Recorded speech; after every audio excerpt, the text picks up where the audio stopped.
Hi friends, welcome to నాటు వైద్యం. ఈరోజు మనం చాలా మంది కూడా ఎక్కువగా వేసినటువంటి సమస్య కఫం.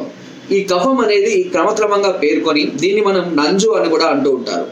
దగ్గులాగా రావడం, శ్వాస సరిగ్గా ఆరకపోవడం, లేదా కడుపులో ఎప్పుడు ఏదో ఉన్నట్టుగా, ఎంత తినాలనిపించినా కూడా తినలేకపోవడం, కొద్దిగా తినగానే కడుపు నిండినట్టుగా అనిపించడం, లేదా ఆకలి కాకపోవడం, సరిగా డైజెషన్ కాకపోవడము, ఇలా చాలా రకాలైనటువంటి సమస్యల్ని ఈ కఫం అనేది మనల్ని గురి చేయడం అనేది జరుగుతుంది.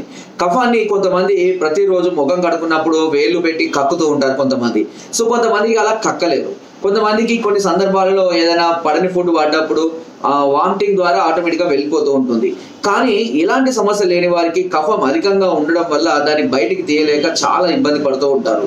సో ఇప్పుడు చెప్పినటువంటి సమస్యలన్నీ కూడా కడుపు బరం, కడుపులో నొప్పి, తినలేకపోవడం, అంటే డైజెషన్ కాకపోవడము, తర్వాత మోషన్ ఫ్రీగా రాకపోవడం, ఇలాంటి సమస్యలతో బాధపడుతూ ఉంటారు. అంతేకాకుండా కొన్ని సందర్భాల్లో దగ్గు కూడా అధికంగా వస్తుంటుందండి. సో ఈ దగ్గు వచ్చినా కూడా చాలా ఇబ్బందిగా ఉంటుంది. ఈ ప్రాంతం అంతా కూడా ఒకటే బ్రాంకైటిస్, ఈ ప్రాంతం అంతా కూడా నొప్పిగా ఉంటుంది.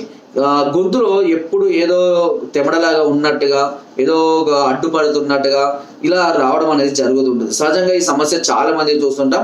అండ్ ముఖ్యంగా 10, 11, 12 ఇయర్స్ పిల్లలలో ఈ సమస్య అధికంగా ఉంటుంది. కారణం ఏంటి అంటే వాళ్ళు ఎక్కువగా ఐస్ క్రీమ్స్ కానివ్వండి, చాక్లెట్స్ కానివ్వండి, స్వీట్స్ కానివ్వండి, ఇవి అధికంగా తీసుకుంటుంటారు. పెద్దవాళ్ళలో అయితే కనుక ఎక్కువగా అన్నం తినే వాళ్ళలో, అదేవిధంగా ఎక్కువగా టీలు, కాఫీలు, ఈ షుగర్ సంబంధించిన ఎక్కువగా తీసుకునే వాళ్ళలో ఈ సమస్య అధికంగా ఉంటుంది. సహజంగా దీన్ని మనము కొన్ని రకాలైనటువంటి నేను ఇదివరకు కూడా చెప్పాను, ఒకటి ప్రయోగం అని చెప్పాను. ఏంటి అంటే ఉదయం పూట లేవగానే గోరువెచ్చటి నీటిలో కొద్దిగా సాల్ట్ వేసి, కొద్దిగానే టేస్ట్ వచ్చేలాగా సాల్ట్ వేసి ఫుల్గా కడుపు నిండా తాగాలి. ఫుల్గా తాగిన తర్వాత గొంతు దాకా వచ్చేదాకా ఫుల్గా తాగాలి. సుమారు 1 నుంచి 2 లీటర్ల నీళ్ళు తాగాలి. తాగిన తర్వాత ఒక 5 నిమిషాలు కడుపును నిదానంగా మంచిగా అంటే అటు ఇటు కదపాలి. అంటే మన వాకింగ్ చేయడం కానీ, కడుపును ఊపడం కానీ చేయాలి. ఇలా 5 నిమిషాలు చేసిన తర్వాత వంగి 2 వేలను కనుక గొంతులో కొండనాలుగా కనుక తాగించినట్లయితే కడుపులో ఉన్నటువంటి కఫం అనేది మీరు వంగినట్లయితే ఆటోమేటిక్గా కడుపులో కఫం అంతా బయటకు వచ్చేస్తూనే ఉంటుంది. సో మీరు 5 నుంచి 10 నిమిషాలు అలా వంగి ఉంటే డోకిస్తున్నప్పుడల్లా ఆటోమేటిక్గా కఫం అనేది బయటకు వస్తూనే ఉంటుంది. మీరు తాగిన వేడి నీరు, ఉప్పు అంతా కఫాన్ని బయటకు తీసుకొస్తూ ఉంటుంది. ఇదే ఒక విధానం. కొంతమందికి ఇలా చేస్తే కడుపులు నొయ్యడం, పేగులు నొప్పి పెట్టడం అనేది జరుగుతుంటుంది. అలాంటి వారికి కొన్ని రకాలైనటువంటి ఆయుర్వేదిక ఔషధాల ద్వారా ఈ కడుపులోని కఫాన్ని పూర్తిగా మనం తగ్గించుకోవచ్చు. దీనికి 2 రకాల ఔషధాలు నేను మీకు సూచిస్తాను. ఒకటి సీతాఫలాది చూర్ణం, గుర్తుపెట్టుకోండి, సీతాఫలాది చూర్ణం. రెండోది తాళిశాది చూర్ణం. ఫలాది చూర్ణం, తాళిశాది చూర్ణం. ఈ సీతాఫలాది చూర్ణము, తాళిశాది చూర్ణాన్ని సమభాగాలుగా తీసుకోండి. ఒక 50 గ్రాములు లేకపోతే 100 గ్రాములు సమభాగాలుగా తీసుకొని దీన్ని ఉదయం పూట పరికడుపున ఒక టీ గ్లాస్ కన్నా కొంచెం పెద్ద గ్లాస్, అంటే జ్యూస్ గ్లాస్ అనుకోండి, ఆ గ్లాస్ మోతాదులో గోరువెచ్చ టీలలో 1 చెంచా మోతాదులో ఈ చూర్ణాన్ని వేసుకొని ప్రతిరోజు ఉదయం పూటనే తాగుతూ ఉండాలి.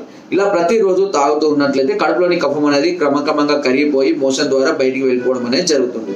చిన్నపిల్లలు అయితే కనుక 10 సంవత్సరాల నుంచి 12 సంవత్సరాలు పైబడిన పిల్లలు అయితే కనుక తక్కువ మోతాదు, అంటే పావు చెంచా, 1/2 చెంచా మోతాదులో తాగిస్తూ ఉండాలి. దీనివల్ల ఎలాంటి సైడ్ ఎఫెక్ట్స్ కానీ, ఎలాంటి సమస్యలు కానీ వచ్చే అవకాశం ఉండదు. అండ్ దగ్గు, జలుబు, అదేవిధంగా గొంతు సంబంధించినటువంటి, ఈ కఫ సంబంధించినటువంటి సమస్యలు, కడుపులోని కఫం, ఇవన్నీ పూర్తిగా తగ్గిపోవడం జరుగుతుంది without any side effects. So చాలా మంది కూడా సైడ్ ఎఫెక్ట్స్ భయపడుతూ ఉంటారు. ఏదైనా సైడ్ ఎఫెక్ట్స్ వస్తాయి కావచ్చు కఫం వల్ల అని అనుకుంటూ ఉంటారు, అంటే ఇలాంటి తీసుకోవడం వల్ల. బట్ ఏమీ ఉండదు. బట్ ఇది వాడే సందర్భాల్లో కొన్ని రోజులు చింతపులుపును, అదేవిధంగా డ్రింకింగ్, మగవాళ్ళైతే పెద్దవాళ్ళైతే కనుక డ్రింకింగ్, స్మోకింగ్, నాన్ వెజ్ కొంచెం ఆపేయండి, ఎందుకంటే ఆయుర్వేదిక్ మెడిసిన్ కాబట్టి. అండ్ కొన్ని సందర్భాలలో ఈ స్వీట్ సంబంధించినటువంటి ఆహార పదార్థాలు తీసుకోవడం కూడా మానివేయడం అనేది చాలా అవసరం ఉంటుంది. అండ్ షుగర్ ఉన్న వాళ్ళు కూడా ఇది ఉపయోగించుకోవచ్చు. కొంతమంది నన్ను అడుగుతూ ఉంటారు, సార్ మీరు ఇప్పుడు ఈ సాల్ట్ వాటర్ తాగి తక్కువ కదా, బీపీ ఉన్న వాళ్ళకి ఏం కాదా అంటే, బీపీ అనేది కంట్రోల్లో ఉంటే ఏం కాదు. కొంచెం ఎక్కువగా ఉన్న వాళ్ళు సాల్ట్ అనేది తక్కువగా వేసుకోండి. సాల్ట్ వేసుకోకుండా కూడా వేసుకోవచ్చు, వాడవచ్చు, ఇలాంటి సమస్యలు ఉండవు. ఖచ్చితంగా సాల్ట్ వేసుకోవడం వల్ల కొంత వామిటింగ్ సిమ్టమ్ అనేది కలుగుతుంది కాబట్టి నేను ఆ సాల్ట్ ఉపయోగించమని చెప్తూ ఉంటాను. మిగతా వాళ్ళు యాసిడ్స్ గా దీన్ని ఎవరైనా ఉపయోగించుకోవచ్చు, ఎలాంటి సైడ్ ఎఫెక్ట్స్ ఉండవు. ఓకేనా? ఈ చూర్ణాన్ని, అంటే ఈ సీతాఫలాది తాళిశాది చూర్ణాన్ని కంటిన్యూగా మీరు 45 డేస్ నుంచి 2 మంత్స్ కనుక వాడుతూ ఉన్నట్లయితే తప్పకుండా కడుపులోని కఫం అంతా కూడా పూర్తిగా కరిగిపోవడం అనేది జరుగుతుంది. అంతేకాకుండా స్టమక్ కి మంచి బలం, అంటే జీర్ణ శక్తి పెరుగుతుంది, ఆకలి వేస్తుంది, అదేవిధంగా కాన్స్టిపేషన్ సమస్య తగ్గిపోతుంది. అండ్ గ్యాస్, ఎసిడిటీ లాంటి సమస్యలు కూడా క్రమక్రమంగా తగ్గిపోవడం అనేది జరుగుతూ ఉంటుంది. ఓకేనా? సో ఫుడ్ కూడా లిమిట్ గా తీసుకుంటూ ఉండాలి. బాగా నమ్మి తీసుకుంటూ ఉండడం వల్ల ఇంకా మంచి ప్రయోజనం పెరుగుతూ ఉంటుంది. ఓకేనా? సో ఫ్రెండ్స్, ఇది వీడియో. నా వీడియో కనుక మీకు నచ్చినట్లయితే లైక్ చేయండి, షేర్ చేయండి అండ్ సబ్స్క్రైబ్ చేయడం మాత్రం అస్సలు మర్చిపోదు. చాలా మంది చూస్తున్నారు బట్ సబ్స్క్రైబ్ అయినా దయచేసి అందరూ సబ్స్క్రైబ్ చేసుకోండి.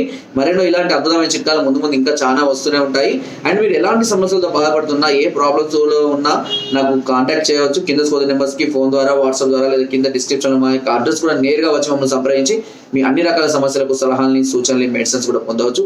మీరు రాలేని పరిస్థితుల్లో ఉంటే కొరియర్ ద్వారా కూడా మెడిసిన్ తెప్పించుకునే అవకాశం నాటువేద ఛానల్ మీకు వారి నుంచి అందిస్తుంది. కింద డిస్క్రిప్షన్ లో మన గ్రూప్ లింక్ ఉంది. లింక్ ద్వారా జాయిన్ అవ్వండి. మరిన్ని అద్భుతమైన చిట్కాలని అందులో ఎప్పటికప్పుడు పంపిస్తూనే ఉంటాను. Thank you.